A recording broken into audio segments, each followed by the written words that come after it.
Tournaments. Tournaments can be a place where dreams come true, where all the hard work and effort pay off. But it's also a place where dreams get shattered and players fall into the shadows and obscurity. Furthermore, there's something addicting about tournaments. Perhaps it's something primal, whether it be participating or watching, all the highs or the lows. Either way, for a game called Gods Unchained, a tournament unlike any other was promised.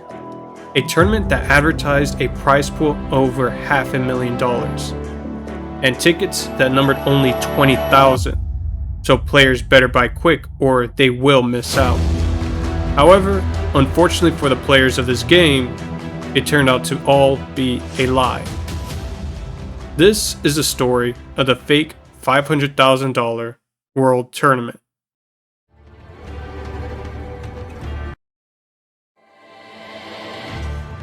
Okay, but first, what is the World Tournament? Back in January 2018, an Australian gaming company called Fuel Games was formed. The founders were a pair of brothers called James and Robbie Ferguson. They created a game called Etherbots in January. It was successful in that it had a pre-sale of over $1 million, but in terms of player base, it died out within a few months. I mean, this was also the gameplay.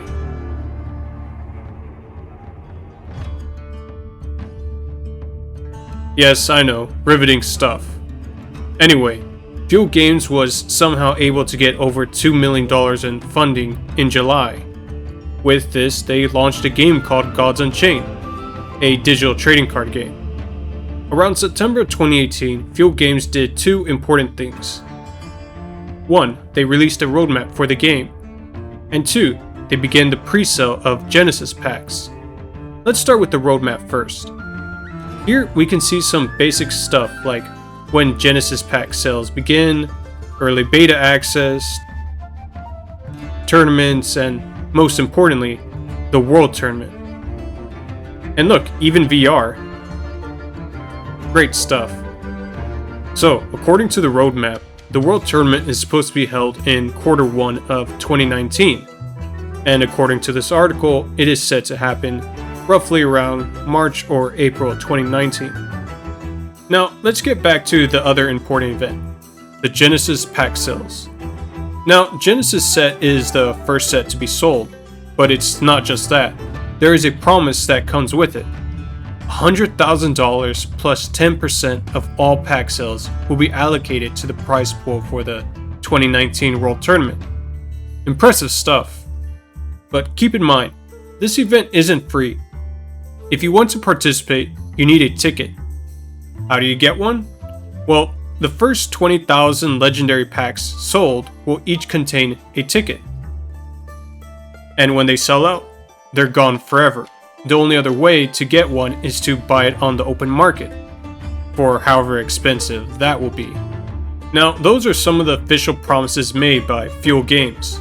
But here's one more obscure promise I found that I think should be included. The World Tournament will require your deck to have at least one Etherbot card. If you don't know, Etherbot cards are special promotional cards that tie in with the Dead Etherbots game from way back in January. One of the biggest problems with this set is that there are notoriously few of them, and that's always caused problems for Gods Unchained. In late 2019, Genesis pack sales would finally close and the total prize pool would reach $570,000. And as you would think, Fuel Games would market this number heavily. For example, does anyone remember Blitz Chung from late 2019? He was a professional Hearthstone player that got banned for a post-game interview.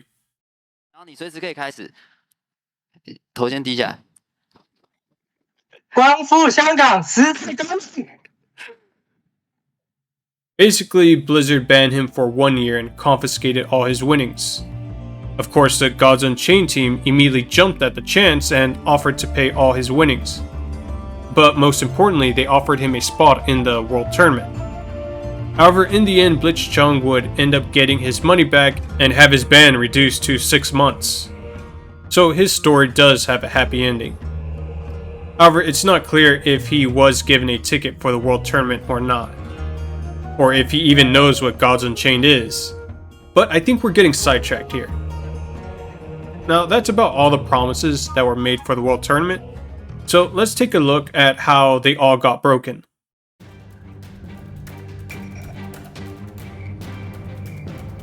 So let's first take a good look at the first roadmap from July of 2018. No, I really mean look at it for more than 10 seconds. You'll see how ridiculous it looks. I mean, think about it. Hard sales beta, marketplace launch, tournaments, world tournament, and VR, all within like 6 to 8 months? Now, I'm no game developer, but even I can tell that looks very ambitious. And guess what? It didn't take long for goals to not be reached.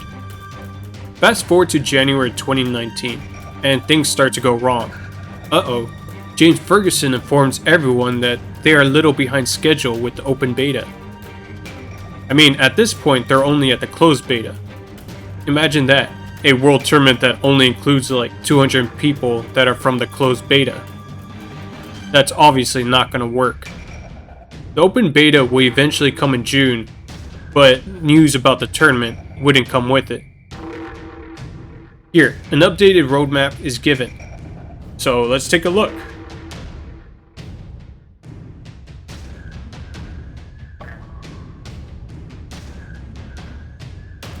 Oh, wow. Great stuff, guys. Turns out the team doesn't use this website anymore because it's so old and out of date. So there's no roadmap to be found. But anyway, let's keep looking. Now let's jump to September 2020. Alright, now don't panic. I realize we jumped over a year ahead of time, but I can assure you, you haven't missed much. Here, we see that the World Tournament is being spec'd out. Whatever that means. Yes, I know, they say they still have quite a bit of work to do. But they make it sound like it's right around the corner or something. Oh, and hey look, mobile's coming in 2021. I'm sure that'll come out right after the tournament. Let's jump another year to September 2021. Obviously no tournament, but the Gods Unchained team did release a white paper, and the World Tournament is scheduled for Phase 4, along with the mobile release and localization. If I recall correctly, we were somewhere around Phase 1 or Phase 2 at the time. Hell, I mean, even today, some of those things from Phase 1 aren't around. Like governance, and then there's sealed mode. Yeah, still not here. But let's keep moving. We still have another couple of years to cover. But as you should notice, no dates. They kind of already learned their lesson. March 2022. State of the beta is announced. Basically an update the developers give the public. And under the section for expanding the team, great news. The hiring a head of esports is announced. James Fletcher, the man who is tasked with setting everything right. Finally, some progress. July 2022, the last time players got an update on the World Tournament. And it's a shiny new roadmap no less. With no dates of course though. Let's see, it's been almost a year and we're right about here. And the World Tournament is way over here. I don't know. It might just be me, but I kind of get the feeling that as more time passes, we just keep getting further and further away from it. But hey, maybe that's just me talking crazy. Fast forward to today, and we are in May 2023. No updates or anything. That's just today's date. But I did want you to kind of get the feeling that, hey, that all these roadmaps and updates, they're all pretty useless. Now, I know what you're thinking. Why not just have the tournament right now? What could make it so hard? Well, let me explain.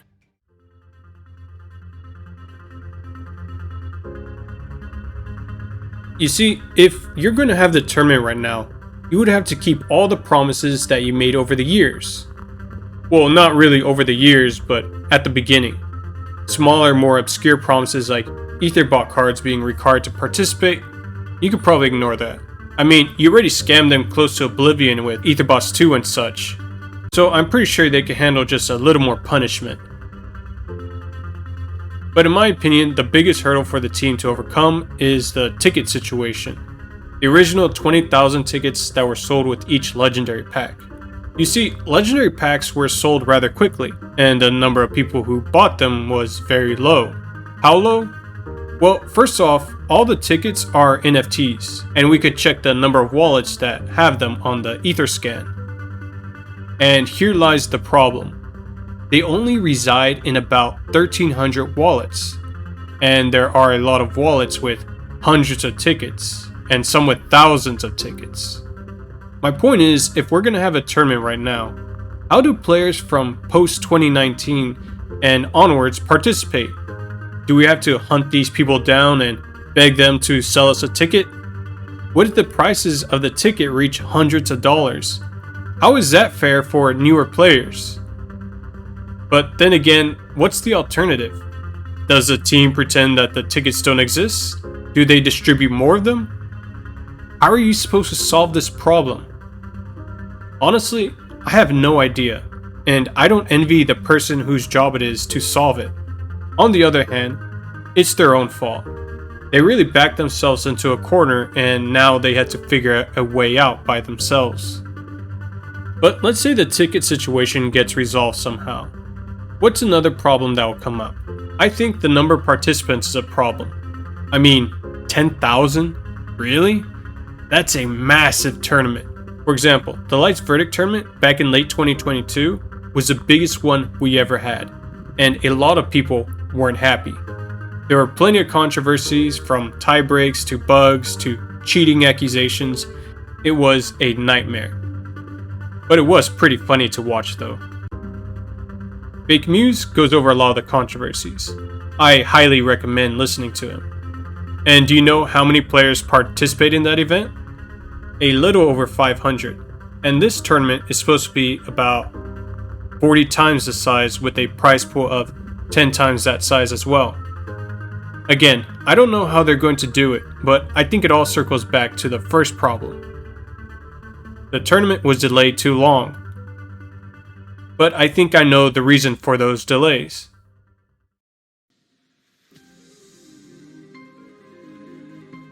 So if you haven't noticed by now, Gods Unchained is a Web3 game. Basically, it's a normal trading card game, but the cards are NFTs. And normally that's a big problem due to gas fees. That's the fee Ethereum miners charge. For example, if we have a trash card that is worth only a few cents, but we want to sell it on the marketplace, we will be paying the card's value plus the gas fee. And if you're buying a lot of cards, this can get quite expensive. However, that's only true for Layer 1 or L1.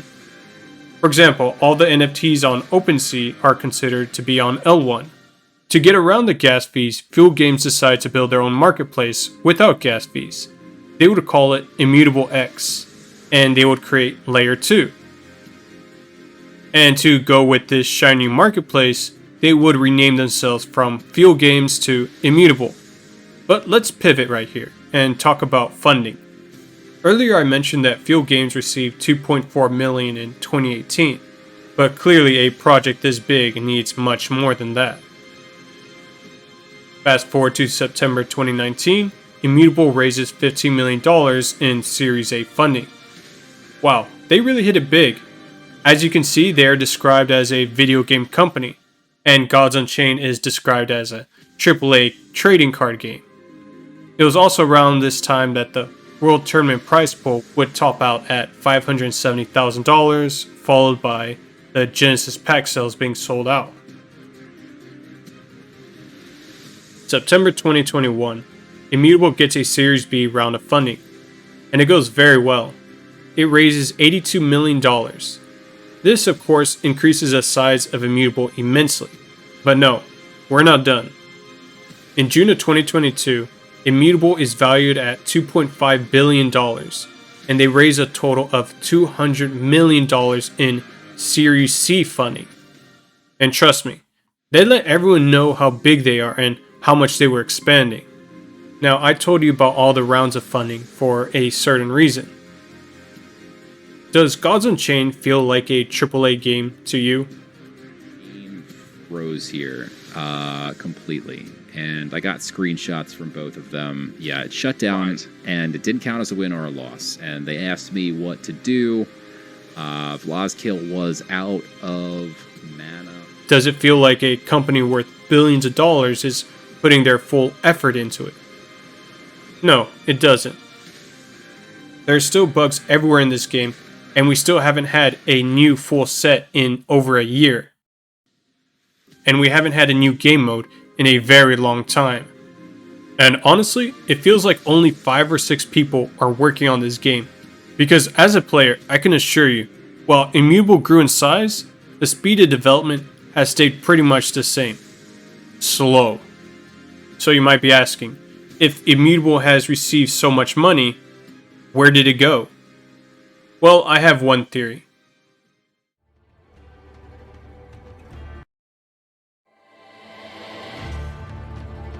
So as I said before, NFTs can be bought and sold on Layer 1, but you have to pay gas fees for that to happen. Again, think OpenSeas.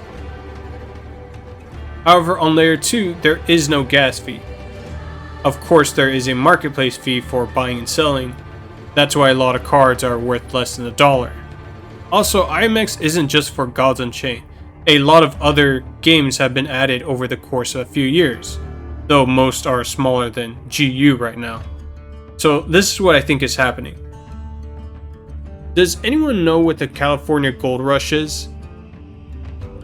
Back in the 1800s, gold was found in California. This attracted many settlers who flocked to California to make a fortune. Of course, 99% of these people wouldn't ever find gold, much less a fortune of it. However, fortunes were made, though it was made by people selling the equipment, such as shovels and pans and picks. So where am I going with this? Well, think of the gold as a Web3 game going mainstream, and think of the people searching as different games, and the IMX marketplace as people selling the equipment. To them, it doesn't matter which game actually goes mainstream. As long as one of them does, the trading volume will shoot through the roof, and Immutable will rake in all those transaction fees. And if a game just dies out, it's not a problem. Nothing has been lost. So that makes you wonder, why bother investing heavily in your own game when you can just wait until other games go mainstream? And I think this is what's going on.